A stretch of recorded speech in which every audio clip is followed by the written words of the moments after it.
पितृपक्ष में पितरों के लिए पिंडदान और तर्पण जितना महत्वपूर्ण है, उतना ही जरूरी है पंचबली कर्म।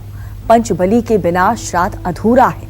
पंचबली के बिना पितर कभी प्रसन्न नहीं हो सकते और इसीलिए आज काल चक्र में पंडित सुरेश पांडे जी आपको पंचबली से जुड़ी सबसे जरूरी, सही और सटीक जानकारी दे रहे हैं। अब अपनी चर्चा को आगे बढ़ाते हुए जानते हैं पंचबली के तीसरे भाग की।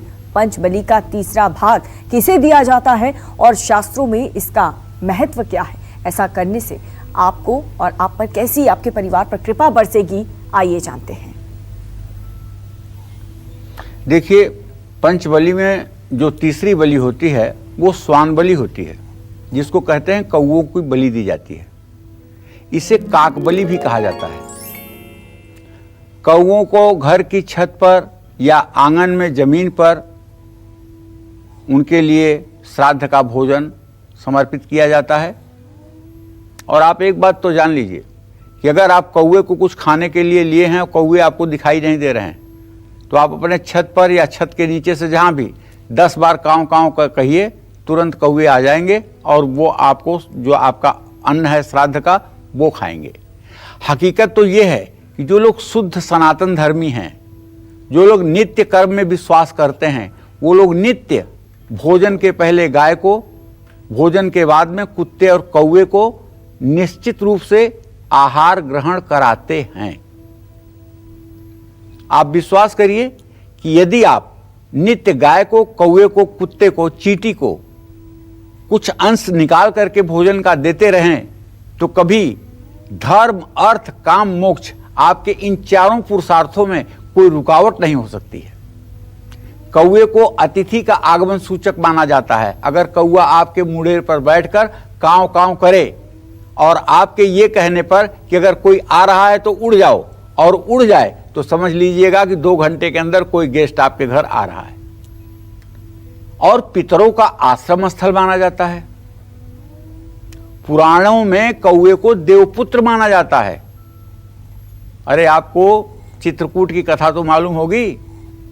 भगवान राम जब माता सीता को फूलों का गहना पहना रहे थे, तो इंद्र का बेटा जयंत कौवे के रूप में जाकर के सीता चरण चोचहति भागा, मंद बुद्धि अति बायस कागा। जिस सीख से भगवान राम फूलों को गूंथ करके मां जानकी के लिए आभूषण बना रहे थे, जो सीख आभूषण बनाने में प्रयोग हो रही थी, उसी सीख के बाण को उठा करके प्रभु श्री राम ने जयंत के पीछे लगा दिया और जयंत इंद्रादिक और ब्रह्मलोक में दौड़ता रहा, लेकिन उसे कोई रक्षा नहीं कर पाया। अंत में नारद की सलाह पर वो आकर के प्रभु श्री राम की ही शरणागति में उपस्थित हुआ। श्री राम ने उसकी एक आंख डैमेज करके और उसे क्षमा दान दे दिया। तो इंद्र के पुत्र के रूप में भी जयंत को याद किया जाता है। कौवा शनि देव का वाहन भी है और वायु तत्व का प्रतीक भी है। और एक बात ऐसी बताऊंगा जिसे सुन करके आप दंग रह जाएंगे। वो बात यह है कि ये मृत्युलोक है, यहां जिसने भी जन्म लिया उसको मरना है, लेकिन आप विश्वास करें, कौवे की आयु बहुत लंबी होती है और ये स्वाभाविक बीमारी से तो कभी मरता ही नहीं है। और न ही आपने कहीं मरा हुआ जल्दी कौवा देखा होगा। कौवा दिशाओं का फलित भी बताता है। गरुड़ पुराण में बताया गया है कि कौवा यमराज के संदेशवाहक होते हैं। अगर किसी व्यक्ति के सर पर कौवा जा करके अपना पंजा और ठोड़ी से अटैक कर दे, तो ये हमारे सनातन धर्म में उस व्यक्ति के मृत्यु का सूचक है। उस व्यक्ति की 6 महीने के अंदर मृत्यु हो जाएगी, ऐसा माना जाता है। और इसके लिए जो हमारे समाज में किंवदंती है वो ये है कि ऐसे व्यक्ति के खास लोगों को मैसेज देना चाहिए कि वो व्यक्ति मर गया। वहाँ रोना पीटना हो जाए, उसके बाद में फिर बता देना चाहिए कि नहीं, कौवे ने मारा था इसलिए ऐसा कहा गया, तो इसका भेद समाप्त हो जाता है। कौवा एक तरह से यमदूत भी है। श्राद्ध पक्ष में कौवा घर घर जाकर के श्राद्ध का अन्न ग्रहण करते हैं। इससे यमलोक में स्थित आपके पितरों को, देवताओं को तृप्ति मिलती है।